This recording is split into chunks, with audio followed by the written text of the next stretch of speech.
Bismillahirrahmanirrahim. Assalamualaikum warahmatullahi wabarakatuh. Oke, alhamdulillah adik-adik, kakak baru sampai di kediamannya Kak Anugrah. Ya, oke. Sebelumnya terima kasih Kak Anugrah sudah bersedia menjadi pemateri di kelas online kita kali ini. Langsung saja adik-adik ya, biar kalian mengenal Kak Anugrah. Silakan Kak, perkenalan dulu. Oke, iya. Halo semuanya, perkenalkan nama saya Anugrah Abdullah, saya mahasiswa Teknik Sipil Universitas Saputra. Sekarang saya berada di semester 3, jadi saya itu angkatan 2020. Gitu. Oke, siap, mantap. Terima kasih Kak Anugrah perkenalannya. Jadi kakak mengenal Kak Anugrah ini sama kayak pemateri yang lain. Jadi dulu waktu masih SMA Kak Anugrah ini kakak masuk ke kelasnya Kak Anugrah. Jadi di sana ya perkenalan kita kayak gitu. Nah, oke adik-adik, mempersingkat waktu saja ya Kak Anugrah. Ya. Kita akan membahas paling penting dalam perkuliahan karena bagaimanapun itu kuliah butuh biaya gitu ya. Orang tua kalian pun kebakalan nanya kampusnya di mana, jurusannya apa, pasti tanya dulu biayanya berapa kayak gitu. Nah, berapa nih Kak masalah pembiayaan di sana? Oke, untuk biaya sendiri sih saya kurang tahu ya untuk reguler ya. Maksudnya kalau nggak salah reguler itu sekitar 2.600.000. Tapi karena saya beasiswa jadi nggak ada biaya untuk kuliah per semesternya gitu. Ih, mantap. Terus? Dan tapi pas pertama masuk ada biaya buat alma mater, kalau nggak salah itu sekitar 500 ribuan lah. Untuk alma mater kayak jas dan kaos kampus gitu, jadi ada 500 ribuan.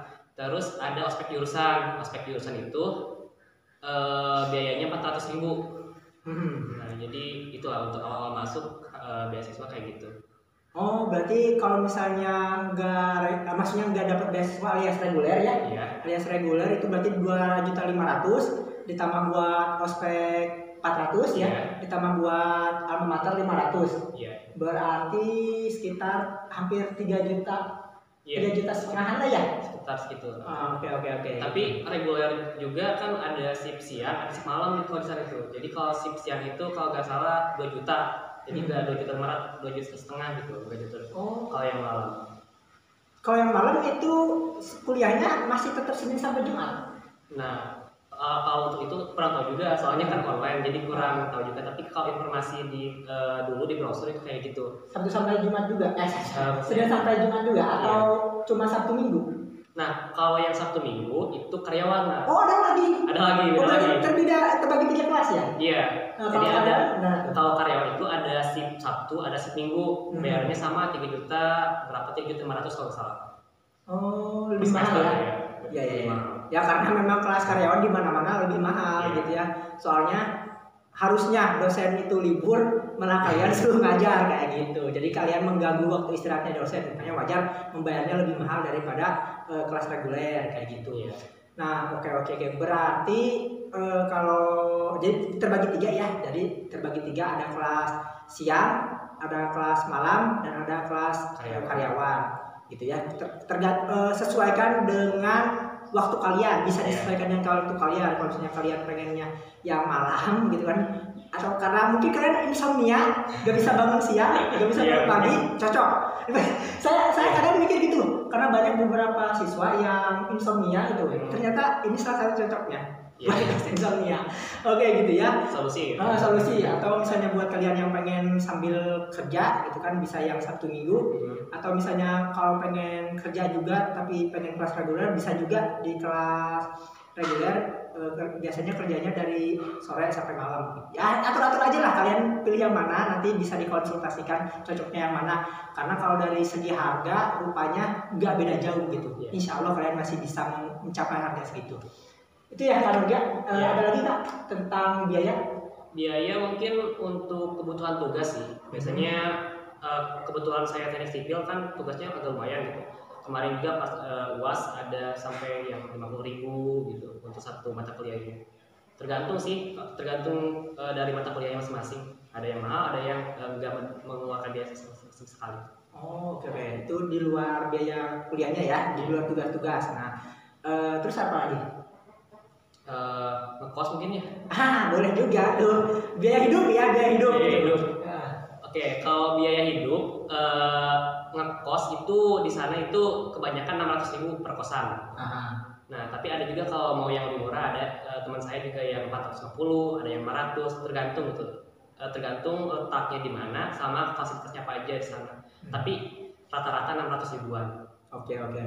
Nah, kalau biaya jajannya nih berapa nih anak Nusa Putra nih? Biaya jajan ya. Kalau biaya jajan kan relatif ya. Kalau orang yang hedon mungkin agak mahal. Kalau Anugerah sendiri karena menyesuaikan dengan beasiswa gitu, jadi Anugerah kami minta lagi sama orang tua yang ada di beasiswa aja, jadi 700 per bulan. Itu sudah termasuk sudah termasuk kosan 700.000 per bulan. Mantap ya? Iya. Oh, jadi irit-irit aja. Fasilitasnya itu selain bebas biaya, dapat uang saku juga ya? Iya. Jadi untuk beasiswa itu selain beasiswa untuk semester, biaya semester juga untuk uang saku karena kita kuliah. Oh, kayak bidik misi berarti ya? Iya. Dulu bidik misi. Iya, dulu nama bidik misi. Ih, mantap loh. Jadi, wah. Oke. Makin menarik nih pembahasan. Jadi saya agak terkejut juga ya. Ternyata KIPK bisa dipakai di kampus lokal Sukabumi gitu ya? Iya. Soalnya dulu mah kayaknya nggak ada ya. Kurang tahu juga mungkin kayak gitu.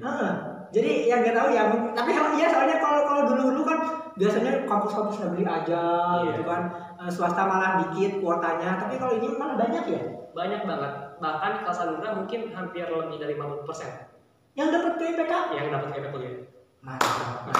Mantap ini, salut nih kampus swasta tapi dapat kuota banyak bidik misi. Oke, sip. Jadi kalian gak perlu gengsi, gak perlu apa. Kalau misalnya kalian memang nggak terima di PTN swasta, apalagi swasta yang memberikan fasilitas seperti ini, recommended ya.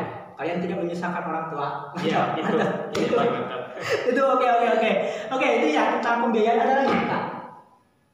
Biaya udah sih kayaknya. Untuk biaya itu biaya organisasi mungkin. Kan ada UKM, ada UKK kayak gitu. Terus ada organisasi eksternal. Biasanya buat baju kayak gitu. Baju PDH atau PDL itu 150.000 per organisasi, biasanya kayak gitu sih. Oke. Itu ya. Nah, kalau kalian mau ikut organisasi ya mungkin harus bayar kayak gitu. Siap, itu mah biaya lain-lain lah biaya. Oke, berarti cukup ya Kak biaya. Siap. Itu ya adik-adik tentang biaya dan sedikit menyinggung tentang beasiswa tadi juga gitu ya. Nah, jadi kita langsung ke membahas ini juga tentang beasiswa ini gitu kan. Jadi ada biaya, ada solusinya beasiswa. Nah, gimana Kak cerita dapat beasiswa ini gimana gitu? Ya, beasiswa saya sendiri sih dulu ya pas pertama kali masuk Universitas Nusa Putra itu karena ada pamflet di internet, ada katanya beasiswa kemerdekaan dari PII, Persatuan Insinyur Indonesia. Jadi di sana itu ada beasiswa untuk memilih tiga program studi. Ada program studi teknik sipil, program studi teknik elektro, sama program studi teknik mesin. Nah, jadi saya ngambil yang teknik sipilnya. Jadi waktu itu pertamanya nggak ada beasiswa kuliah, maksudnya nggak masuk beasiswa kuliah, jalur masuknya lewat beasiswa insinyur itu tadi. Nah, setelah masuk lewat beasiswa insinyur, dan beasiswa insinyur ini nggak ada uang buat jajan, cuma buat semester aja gitu, buat pendaftaran sama uang semester. Jadi nggak ada uang buat jajan. Nah, setelah masuk lewat insinyur, baru di sana didaftarin lagi ke KIP kuliah. Jadi alhamdulillah dapat juga untuk uang jajannya. Oke.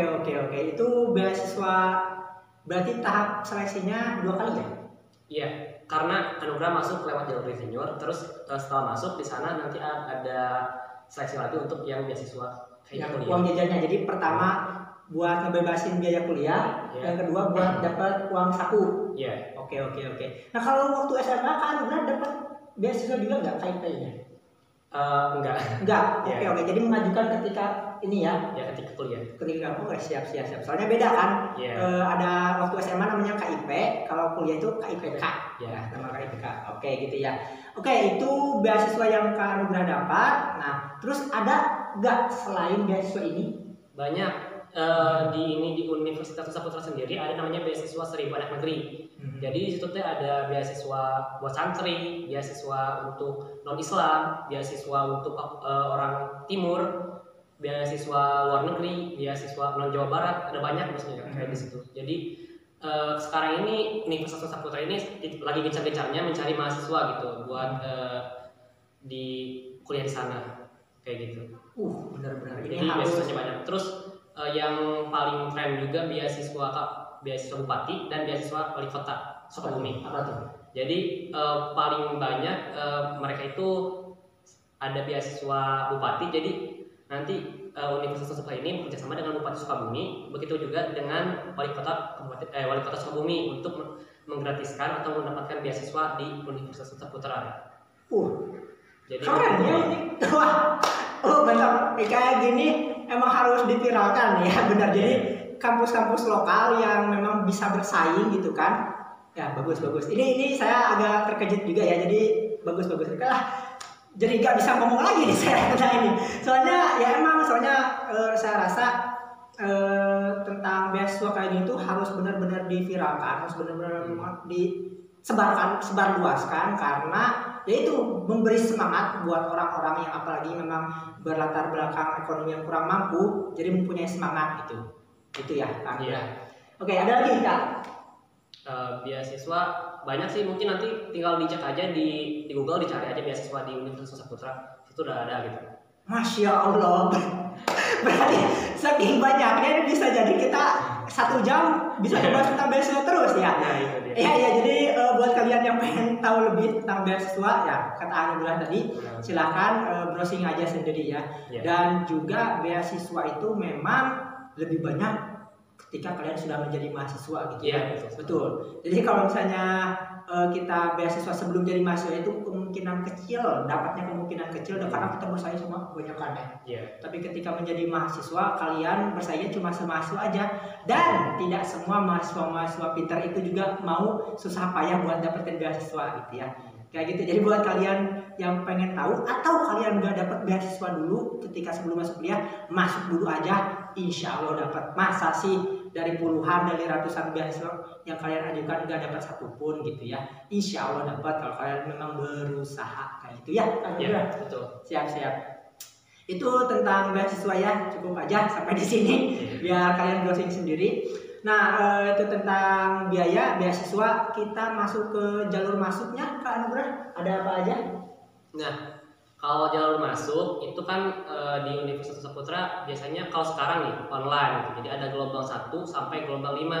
Nah, jadi kalau yang masuk lewat jalur sana gitu kayak jalur enggak beasiswa, itu ada biayanya juga, berapa ya lupa juga. Dari 1,5 juta kalau nggak salah sampai 3.500.000. Semakin lama semakin mahal gitu. Makanya kalau mau ke Universitas Saputra daftar buru-buru gitu di gelombang pertama aja, jangan nunggu gelombang kelima, soalnya semakin lama semakin mahal. Iya. Gitu. Terus ada kayak tadi ada beasiswa gitu, beasiswa insinyur, ada beasiswa wali kota, ada beasiswa bupati, dan beasiswa Sri Badak Negeri.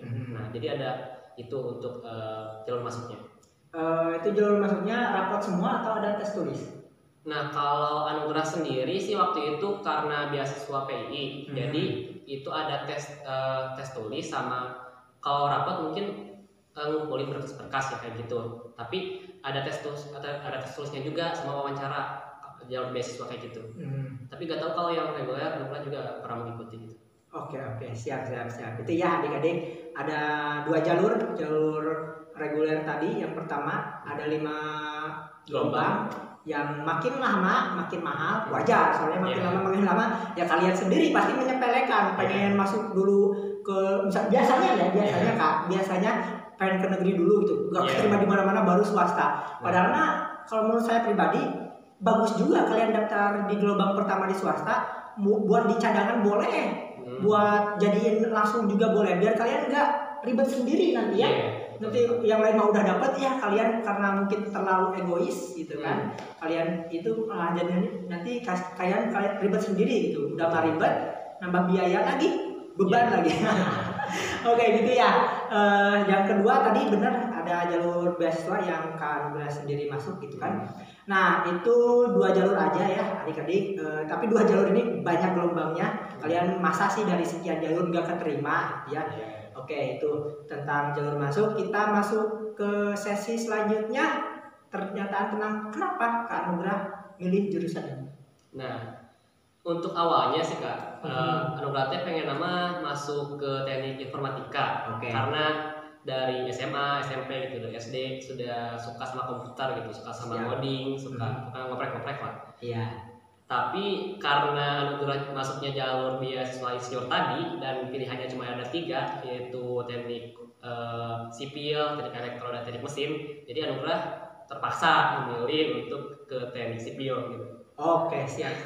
Tapi merasa salah jurusan nggak? Enggak juga sih, soalnya anugerah milik teknik sipil juga anugerah rasa gitu, karena di sana banyak hitung-hitungan. Anugerah juga suka hitungan dari SD. Wih, mantap. Iya sih, emang kalau teknik sipil mah banget ya hitung-hitungan ya. Banget. Ya soalnya ya kalau kalian belum tahu ya teknik sipil itu kayak ngamain biasanya jembatan-jembatan, membangun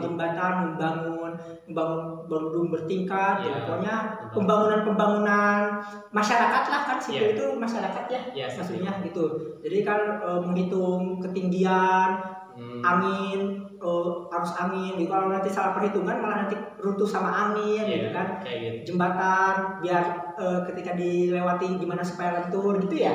Iya. Jembatan emang lentur Kak, lentur tahu jembatan tuh. Coba kalian diam di jembatan, terus nanti tunggu mobil lewat, agak kerasa getarannya. Nah, kalau kalian lewat di motor atau mobil nggak kerasa getarannya gitu. Coba kalian. Kalau nggak lentur gitu bisa ambruk jembatannya gitu. Makanya penuh perhitungan di teknik sipil itu gitu ya. Saya jadi ngomongin dikit tentang itu. Pokoknya kayak gitu benar. Jadi saya merasa, makanya nanya kenapa takutnya salah jurusan. Kalau salah jurusan kan bisa ngomong nanti ya.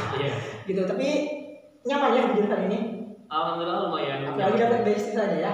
Itu. Oke. Nyaman juga. Nah, berarti bisa menimbulkan pertanyaan juga sama adik-adik.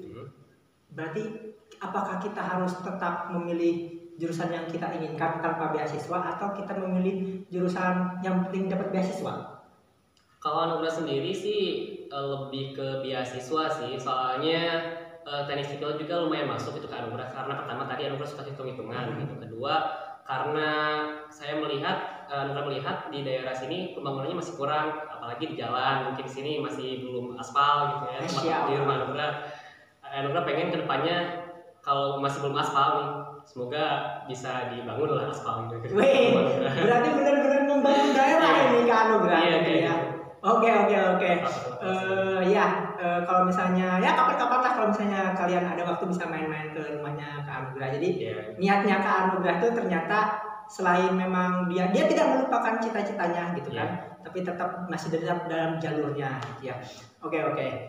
Itu ya tentang alasan memilih jurusan. Nah, terus pertanyaan selanjutnya adalah selama kuliah belajarnya apa aja gitu? Kamu gak mungkin cuma hitungan doang kan? Mungkin hampir semua hitungan sih. Semua ya? Tapi ada yang umum mungkin, ada yang umum. Untuk semester pertama itu kita belajar belajar bahasa Inggris, terus pendidikan kewarganegaraan itu yang umum, terus bisnis, ada juga bisnis ya. Jadi itu belajar juga tentang bisnisnya. Apalagi hitung-hitungannya banyak banget, kayak kalkulus, terus fisika dan kimia. Terus ada komputer juga di sana, jadi ada aplikasi komputer gitu. Soalnya nanti teknik sipil juga kan harus bisa ngoprek komputer juga gitu.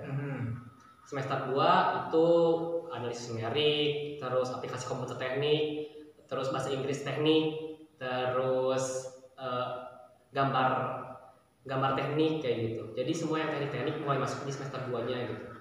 Kalau yang semester pertama agak umumnya. Lagi-lagi dengan ini ya perhitungan semua gitu. Oke. Itu ya, jadi hampir semua perhitungan. Berarti buat kalian yang masih SMA juga, apalagi yang pengen jurusan ini gitu kan, berarti harus banget ya Kak. Minimal tahu lah gitu, gak usah menguasai harus jago gitu, gak usah harus jago, tapi minimal tahu lah matematika kayak gimana gitu dasarnya. Gitu. Jadi ya minimal kalian tahu. Tapi kalau buat kalian yang anti sama hitung-hitungan, jurusannya tidak direkomendasikan. Gak begitu direkomendasikan. Gak begitu ya. Daripada kalian stres sendiri gitu. Kecuali kalau kalian mau belajar ya. Benar. Ya benar, kalau misalnya kalian cita-cita kalian emang pengen jadi insinyur teknik sipil, ya kalian ya harus mengusahakan tentang perhitungan. Tapi kalau misalnya kalian nggak mau suka perhitungan, ya tergantung. Kalau misalnya kalian mau mengusahakan, ya silahkan belajar dari sekarang. Kalau misalnya nggak mau belajar, ya sudah lupakan jurusan ini, cari jurusan lain kayak gitu ya. Jadi benar-benar, jadi saya tadinya pengen mengecoh nih, masa sih hitungan terus, ternyata hitungan terus ya. Jadi kalau saya mah, kalau sama hitungan, kalau saya sendiri ya nggak mau. Oke gitu ya. Oke siap. Itu tentang belajarnya ngapain aja selama kuliah. Kita masuk ke sesi bebas nih, Kak Anugrah. Sesi bebas. Kak Anugrah mau menyampaikan apa ke adik-adik? Bebas. Silakan. Apa ya? Mungkin kalau di sini ada yang mau masuk ke teknik sipil, kalian pertama itu harus belajar hitung-hitungan gitu. Karena hampir semua mata pelajaran di teknik sipil itu hitung-hitungan.